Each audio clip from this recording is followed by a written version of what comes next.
Hi, everyone, and welcome to our webinar, Cutting Shipping Costs, 5 game-changing tactics you can implement now, and it's hosted by Linnworks and ShipStation. I'm Nick Malloy from the marketing team at Linnworks, and we are really thrilled to have you join us today.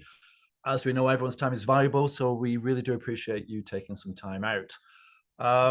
What I want to say, though, is in this session, we're going to cover some powerful tactics to slash your shipping costs and improve customer satisfaction. And also, as a bonus, we'll be sharing the latest ShipStation report on the state of omnichannel selling and logistics in 2024.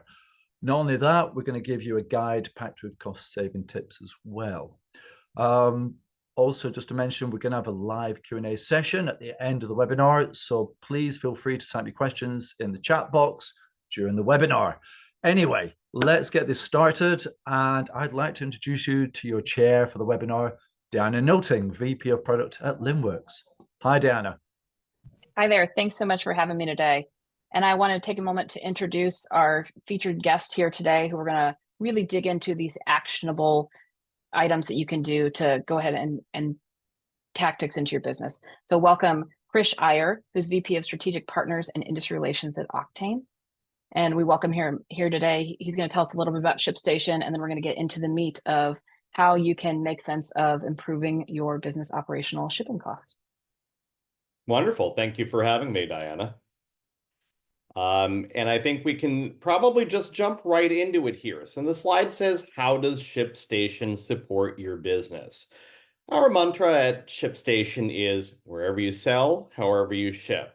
And so the idea is, how do you create better, more organized, professional workflows around shipping and logistics, which is always the last step as you get it out the door to your end consumer. We like to think, though, that we have a great harmony with our good friends at Linnworks of creating workflows that broaden the landscape between the idea of inventory, order management, as well as the final shipping workflow to create a more seamless experience for merchants and, of course, their end consumers as well. So excited to be here. Fantastic. Welcome. Well, I know everybody's time is valuable, especially in a retail business on a Tuesday. So let's go ahead and get into the questions. As we go through the questions, we're also going to be pulling out from that ShipStation e-commerce delivery benchmark report as we go through that. That was a meaty report. It had so much great information in it from the retailer's perspective, from across the board. So I want everybody kind of listening to the webinar as we tease out these facts and figures, get excited to dig into the report too afterwards. I think there's a lot of meat there from every perspective. So if we're jumping into the key issue that brings us here today, which is cutting shipping costs, let's start right at the top, managing those. So we know that costs are just really a significant part of the operational challenge. Retailers are faced with balancing demand and the expectation for very fast shipping and things they can't control, rising storage fees, rising carrier fees, rising fuel costs, and making sure that we're packaging things right. That benchmark report that we referenced called out that the rising cost of delivery is seen by over half of online retailers as the main threat to their business performance this year. And at the same time, it's a really important factor in how consumers choose their product. And that conversion factor, that's a lot to balance. Where does someone start? What's the first step for retailers looking to effectively reduce that shipping operational costs and prevent passing those on to customers? How do you think about that? Sure, absolutely. Well, if I said my response was use ShipStation, that would probably be too much of a shameless product plug. But instead of saying that, what I will say is visibility is key. And so what I mean by that is a lot of times retailers will have somebody in a front office, a finance or accounting function that negotiates a shipping contract, and the technology or other shipping decisions that are then made in the warehouse. And a lot of times the two don't really talk, not just from the standpoint of what's in the contract, but even the technology and visibility tools. So a lot of times, I think it gets back to the idea of as simple as, do you know what's in your contract? And do you know what charges you're actually incurring? So what I mean by that specifically are fees and surcharges, fuel, residential, delivery area surcharge, a whole bunch of those. But in addition to that, are you aware of dimensional weight? So if the warehouse sends something out, are they actually knowing about their box size and what is acceptable when it comes to dimensional weight? So if you're passing that cost to the consumer after the fact, then definitely knowing that super important. If you're communicating shipping costs, you got to do it before they get to the cart. I know that that can kind of be a frustrating point because a lot of times marketing will tell you, oh, that'll affect our conversions. But really, it is a better experience to do that in advance rather than seeing ticky-tack sticker shock surcharges. I can't say that fast 3 times. When you get to the actual cart experience, that's a negative experience. So I think being able to have that visibility, super important, and having departments that talk to each other really starts there. That visibility across the board is just so critical, even having a conversation, because we have to be able to see it to start to make sense of it together across the business. If we zoom in on the controllable factors inside the warehouse, inside the shipping management function, what about packaging? Is there something we can do there? What can we control within the packaging space? We have so little control sometimes of the outside cost and some of the other departments as well. Sure, absolutely. I think much like I said, do people talk to each other? On packaging, it in a lot of ways gets back to the idea of, do you know what packaging you're using, and do you know what kind of packaging is right, not only for the products and SKUs that you're sending, but also for the type of experience you want that end consumer to have. And that goes beyond the idea of just when you get that unboxing experience. They say that the unboxing experience is a lot like eating chocolate, kind of gets the chemicals in our brain going. But after the fact, if somebody has to make a return. So I'll give you an example. So most of the time, if you're an apparel retailer, you're probably sending things in poly bags. If you're anything like me, I'm like the Incredible Hulk opening it like that. Or if I take a pair of scissors, I, might accidentally cut the apparel garment that I was supposed to be receiving. Nobody else does that? Okay, I guess it's just me. But jokes aside, the idea is that may not be the right experience, because if you have an apparel product that gets returned a lot, then what you don't want is that end consumer finding a shoebox or a big Amazon box that they have and returning something that's lightweight. In that, you as the retailer, if you offer free returns, or even if you don't, then somebody's paying for that, and they're paying for a lot of airspace. So it's tempting to say that poly bags are inexpensive and the most cost-effective solution for apparel, but that may not be the reality to the experience that you want, especially on returns.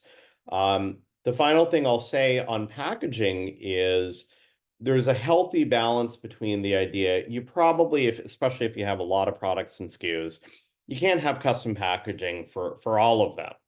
But there's a healthy balance between having packaging that can fit a good number of SKUs and not quite literally one size fits all, because that just may not be appropriate unless you're selling just one thing. So really, I think it's a healthy balancing act. And more importantly, the decision you make here on April 30th, May 1st, may not be the same decision that you want to make in that regard on packaging when it comes to the holidays or next year. Constantly evaluate. I think that's a great call out, and something I don't see people doing as often is evaluating the packaging for season, for velocity, for what's new, what's different. I think that's really interesting and important, especially when you look at return velocity, which may be different across the catalog. That's really interesting. When we're looking at how any business needs to think, balancing speed, balancing quality, and balancing cost, that's something that's especially true in the shipping space as well. Looking at the report, it said that over half of consumers expect delivery to arrive within 48 hours. Thank you, Amazon Prime, for setting that expectation for everyone across the field. Competing against that, businesses are also looking to set their increase to delivery charges to account for that, up from 28% a year ago. It's 34% of businesses looking to increase it in the coming year. Trying to pair that with some of the things we've talked about, visualizing the cost, trying to pair that with making sense of the right choices across the board. What's the best way to think about balancing free delivery, speedy delivery? How do retailers need to think about the right balance of that triad of fast, cheap, and good, and where they should fit to differentiate as business? Sure, absolutely. I think the thing that's remarkable to some of the data that you referenced, while roughly half of shoppers say that, hey, they'll go elsewhere if free shipping it takes longer than a couple days, only about a quarter of businesses out there offer it. And I think something that has always kind of struck me is the idea that they say that they want the 2-day delivery, but only 6% of shoppers are actually willing to pay for that 2-day definite delivery. So I think the balancing act is the visibility that I mentioned before and giving consumers choice. So can you offer a menu of options of overnight? Very few people will take that, but they might. The 2-day, like I said, very few people will actually do that, but some people want that, so you have to offer that choice. But I think most importantly, if you're going beyond 2 days, are you clearly communicating with a level of granularity in the cart experience that of when that delivery is going to be? So today is, roughly Tuesday, middle of the week. If I say it's a 3 to 5 day delivery, frankly, 3 to 5 days isn't good enough as far as the communication, not just the delivery time, but the communication. But if it's Thursday or Friday, what does 3 days mean? Does that mean Sunday? Does that mean Monday? Does that mean Tuesday? So really that granularity of what we're communicating becomes super important to then let the consumer make the choice. And I think it goes without saying, we all know that the cost is important, but you may have to subsidize some of that upgrade, supersize experience. I think that's what's so interesting too, is the central theme throughout the questions as you've answered. Just offer choice. It doesn't have to be one size fits all to compete, and help them understand there might be valid reasons to need something overnight. There might be valid reasons to need it 2-day. And a lot of times it's worth it to wait the extra little bit and get that free piece, and then it works out better for everybody. So really kind of starting by understanding the human, right, element across the board and just communicating clearly. So much of this across the business is so critical. It's not just shipping, right? It's the whole business element. It's not. My daughter's going to the prom on Friday night, and needless to say, I was willing to pay for the overnight delivery, Yes. laying awake at night that she wouldn't have her prom dress. So. And I would imagine the visibility with that expectation is higher because you'll be watching that overnight to make sure that it's tracking as you would expect it to track as you go through. And that makes sense. Yeah. So when we're kind of looking at shipping as part of the story and how that fits into the broader, business context too, and how we think through asking these questions and really understanding it, the Linnworks team did a shipping survey as well that highlighted 33% of retailers are considering managing logistics across multiple platforms as one of their biggest operational challenges. I think we started with that, right? It's all the systems talking, all the business departments talking, all the humans talking, and making sure that we're understanding things in the same way. To address this challenge effectively, we know that kind of integrating all those systems is really important. We know that sharing that data is really important, but also automating the sharing of that data so that you can focus on having that story across the business and not worrying about sending data and remembering to update data and click buttons to send the data, making sure it's really automated and integrated. Otherwise, you get a lot of issues that come up. Certainly. When you think about retailers, when you think about retailers looking to balance and manage those efficiencies across their tech stack, what steps should they take to make sure that they have a really effective logistics management system across all of these platforms when they're working with ShipStation and Linnworks and making sure that they're making the right choices and everything's working together? Sure. I think it goes back to communication, and whatever you consider in your experience as a business, as a retailer, your single point of truth. A lot of people consider their platform, whether it's a BigCommerce, a Shopify, a Magento, as, hey, that's kind of their source of truth, and everything they do then flows from there. Some people consider it their warehouse management system, OMS, or of course, inventory management system like Linnworks. So whatever you consider that point of truth for you is, then finding out how things in that tech stack play nicely in the sandbox. So asking, let's say you consider Linnworks to be your source of truth, asking them, what are your preferred uh, providers across things like shipping, or, even if it's not even technology, but, to your earlier point, packaging, who are your recommended providers? And when you do that, you create that ecosystem around technology tools and partners that talk to each other. So you can not only make sure that you have the right visibility from the technology standpoint, but then hopefully avoid the hot potato problem. Oh, it's a Linnworks problem. No, it's a ShipStation problem. No, it's a something else problem. Um, and so to me, that becomes super critical, is ask and find out from your single point of truth or your best source of truth what cascades from there. I think it's something so simple. Ask the question, document it, make sure we're all on the same page. But it's so often the source of all the confusion and consternation, Yeah. even to have the delineation between what actually does it mean to have a source of truth that then updates other systems versus when you ask sometimes and say, what's the source of truth? And they say all the systems. Well, no, there's a source that then automate in an automated fashion kind of updates.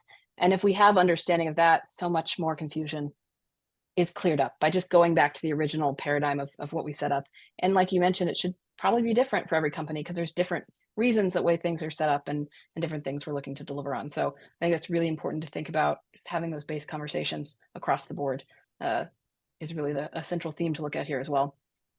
So kind of looking ahead, what's next? What cool innovations, fresh trends are you excited about when we're really looking at this omni-channel retail future, especially with customer expectations always shifting and always changing as well?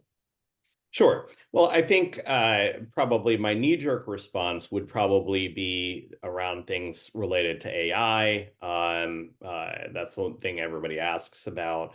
But specifically, I think AI can be applied to how some of these technology platforms play nicely in the sandbox and how they communicate information to each other and where some of the gaps may be. That we're starting to see some AI tools that bridge that gap there. That's one. I think some things that are exciting me are, in addition to AI, we've talked a lot probably a couple years ago about 5G and LTE and communication. But that's having a big effect on warehouses because a lot of times, let's think about when you get an accident as far as a unboxing experience, the wrong product or it's not packaged the right way. A lot of it has to do with communication in the warehouse, especially if you're doing things like kits and bundles, multi-piece shipments. And so even things as simple as how things are being communicated in the warehouse and 5G, as simple as it is on the walkie-talkies, if you're anything like me, if you and been in a warehouse, I can't understand anything somebody says on a walkie-talkie. So, the fact that maybe it's a little clearer and crisper, as simple as that is an innovation that's happening that'll reduce errors and give you a better experience as a consumer, although you may not see it, but you'll feel it. That's one, AI being the other one. I think the other innovation that I really see over the next few years is around returns. And we're seeing a lot of retailers doing packageless, label-less returns, which I find super fascinating and interesting. That's on one side of it, of making it easy. The pendulum's shifting on the other side, though, that we're all seeing a lot of retailers are starting to charge for returns. So, two-step forwards, step back in some regards there. So I think you will probably really see a lot more innovations next few years, certainly in the warehouse, like I mentioned, as well as returns, and with omni-channel retailers being best prepared to do that. I think the way you think about that innovation too is really important to highlight. And part of why I love e-commerce so much is you can have innovation in so many different areas, right? We can be trying out AI on the marketing front, and innovation in the warehouses, living in the shoes of the frontline worker, is understanding that it's low light, is understanding that, you need things to communicate differently, that it's really noisy and loud and without very clear color coded physical signs and the systems that works within that space, that's innovative in itself, is making it work in the space where it needs to work, as opposed to back office and where the carpets are, as opposed to where the warehouses are and the forklifts are.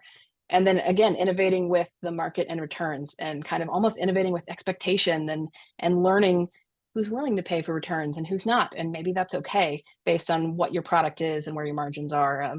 Definitely feel like I'm seeing a lot more retailers experiment in that way, where suddenly it's $7 to return something that was $10. And it's like, well, then I guess I'll keep it. And then maybe everybody's happy with it. So it's interesting how we're looking at innovation on so many different planes of that matrix as well. Yeah, for sure. Well, that's really the canned questions we have. We want to get into some of the questions that you all have as well. So as we're really kind of looking through the key takeaways, any areas we want to dig into, we talked about right sizing and optimizing your packaging, and really rethinking that throughout the year based on what you're seeing with your sales numbers and demand and everything else that comes into your catalog. Diversifying your networks, really understanding how everything fits together and talks together, and making sure you have a plan for that.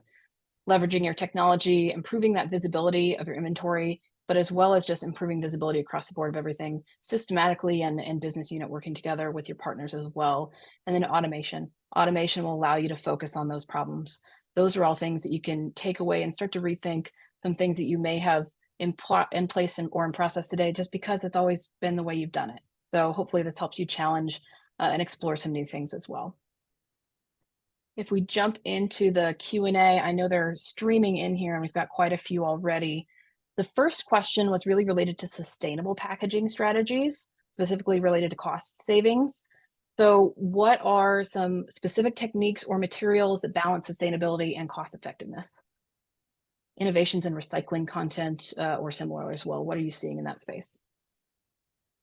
Sure. I think, to the earlier point about packaging, finding more sustainable packaging itself. We've now even seen some degree of no packaging in delivering items, or clear packaging, so it reduces the amount of actual corrugated box that's used. So I think things like that are really big innovations. However, balancing that with porch piracy certainly becomes an issue. I think the other innovation around those lines are consumers are themselves becoming more and more mindful of their carbon footprint, and seeing some tools around how consumers can calculate their carbon footprint, or around the shipping method and what's being done there. Certainly, some innovations around sustainability recycling. That's a great point. The next question we have is really around data security when we're connecting all these systems. So managing logistics across multiple platforms necessitates data sharing. How do retailers ensure security of customer data while making sure that they have that seamless operation? Sure. I think that's where asking that question of, your single point of truth, and asking hard questions around that. How do you guys integrate together? What is the age of your integration? Is it something that's long in the tooth, or is it, constantly being updated or upgraded? How do the two parties share PII and customer data? A lot of innovations in the space around how marketplaces, order sources may tokenize data. It's a big trend that we're seeing. So I think it's really, again, goes back to what's your single point of truth, who are the most preferred partners, and then asking the question of what that tech stack and ecosystem looks like when it comes to that specific issue around PII and data security, and how they work within that. And if a platform's evasive or won't, want to answer that question, you probably know, it's an older, long in the tooth type of integration along those lines. A great point to look at as well. We talked a little bit about different customers being willing to pay for different things. And I think this question came from that and really digs into that. How do retailers leverage customer segmentation to tailor delivery options? I think the example noted here was expedited options for high value customers. And how do you think through, or how are you seeing retailers try some new things for higher value customers or higher value products? How do you see them kind of working through the segmentation as it relates to delivery strategies or products? Sure. I think offering choice is important, but we have a tyranny of choice problem as well. So, I think the magic number that we typically see is around three, no more than four options. Really, three probably seem to be the correct one. But I think it's important when you talk about how many options, what is the goal that you're trying to achieve or the problem that you're trying to solve? So is it more because you're wanting to offer options based on speed of delivery? Is that the problem that you're trying to solve based on customer feedback and talking to your customers? Super important, again, to the communication.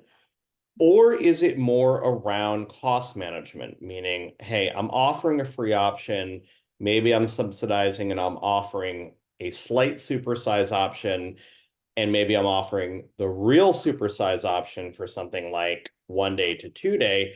But again, it goes back to, do you know the need of your customer and what's going to drive the shipping selection decision? Is it cost? Is it delivery time? Is it something else? So I think that that's super important to note. We should have a whole nother session on just talking to your customers and trying to understand and talk to them a different way to understand what they need. It's so critical, and it makes such a big difference tenfold in business as we go through. I think as you were talking through, that three choices is so critical. It goes back to decades ago when I was in journalism. We always had a saying, it was 3 is a charm, 4 alarms. As soon as you add 4, people start to psychologically freak out. So there's a magic there in that 3 charm For as sure. we think about that. For sure. I have seen cart options where somebody's trying to do the right thing, but they offered, something like 7 or 8 options, and it became extraordinarily confusing. And I think the bigger problem that I saw in those instances, you'd sometimes see things that would contradict itself. Like, okay, this option was faster but cheaper, but then you surfaced another option that was slower and more expensive. Why'd you do that? So it's like trying to choose a utility, like you have to do it. So then you feel like you're trying to make sense of everything. It's like, don't make it hard. There's too many choices people have to make in life, and for things that are, baseline for caring for themselves and their families. Let's just make this a pleasant, enjoyable experience for all, where they feel like they've won. The next question was on customer education on delivery options. Many customers might not be aware of all the options. This goes exactly to what we were just talking about. Strategies for educating customers, really to understand what their choices are and how that might benefit from them, either during the buying experience or other, just kind of in general, helping customers understand, I think, the shipping space, because they don't work in it often. They're just experiencing the other side. Right. I think having technology tools that offer that granularity become the important key there. Again, that's where, let's say you have a product listing that says, order today, get it within 3 days. Well, even saying 3 days isn't good enough, because again, to my example, if it's Thursday or a Friday that you're ordering, what does that really mean? So having the granularity to communicate, what does that really mean? And yeah, the technology tools that can enable that to happen. But more importantly, doing that in a magic space of the product listing or somewhere somewhat earlier in the buying journey, because most retailers will wait to the cart experience, and we all know about cart abandonment, and most of the time cart abandonment happens a lot of times because of decisions around shipping. So help them make that decision earlier in the process, and then you'll see less cart abandonment. That makes sense. The next question we have is one I'm sure you get quite often. So you can mark this off on your bingo card for the day. I'm sure you get asked it several times a week. How do we negotiate better carrier rates? I think that just in general, do you have tactics, strategies? How should they think about negotiating carrier rates and getting the best rate possible when we think about that? I think most of it has to do with, do you know your customer? I know, surprise, surprise. theme of the webinar is, do you know your customer and what their delivery experience need is? That's first. Do you know where your customers are? Do you know what their habits are when they order shirts? Do they also order pants? Do they also order belts? So where do you place your inventory? Do you have visibility into where that inventory is? Are you segmenting the right products together? And those may all sound like inventory issues, but they're shipping issues, because as you do them and bundle them together, that's how you save money. But more importantly, when you negotiate carrier contracts, most of the time, a retailer will say, oh, I need better rates. But what do you need better rates on? Is it because you're trying to achieve, to our earlier point, 2-day delivery, so therefore you're placing your shirts and your pants in this warehouse in order to achieve ground cost savings? Do you also know the effect of the surcharges that I mentioned? Do you also know the dimensions of what your product is and how dimensional weight affects you? And do you know what's in your current carrier agreements today in terms of minimums, thresholds, surcharges, fine print? Knowing all those things becomes super important, because there is that knee-jerk response to say, oh, I need better rates. But what does that really mean? So that starts with your customer and the product that you're selling to them and the experience that you want them to have. I love that all of the webinar really comes down to visualizing, naming, understanding, asking questions, name the problem so that we can tame the problem, and making sure we're all on the same page. Inside your walls, inside your partner network, inside your carriers, inside with your customers in every dimension. So I think that's just really key as we're going through anything when we get to confusion or complexity or misunderstandings. Just come back to understanding. Let's come back to knowing that we're all on the same page so that we can build from there. I really like that. Certainly. I think that runs through the questions we have today. Great. We're going to follow up individually on any remaining questions that were more specific in nature. So somebody will be reaching out on those. Okay. I want to talk through a little bit about takeaways for those in attendance. If we can flip to the next slide, that way you'll know what's coming into your inbox. You will receive an email with this webinar recording. So you can play it every day with your breakfast, with your coffee, and enjoy Krish and I, every day. If you'd like to rewatch that or share it with your friends, you'll have the 2024 ShipStation report with the latest e-commerce trends. Print this one out, highlight it. There's so much good stuff in here. And then the guide on 5 tactics to cut shipping costs now. Put that into practice right away. Start to use it to kind of evaluate what you've always done, because it's the way you've always done it. I think there's a lot that can come from really making sense of how can we improve and how can we do better every day. If you have additional questions as well, you can get in touch with us. You can reach out to ShipStation at this link, or Linnworks at this link here as well. I think I speak on behalf of the whole team and really thank you for your time today. Krish, thank you for your time today. Everyone who joined us today, thank you for joining us. And we look forward to having additional conversations. We'll have another webinar next month, and we'll be happy to reach out on anything we can connect with as well.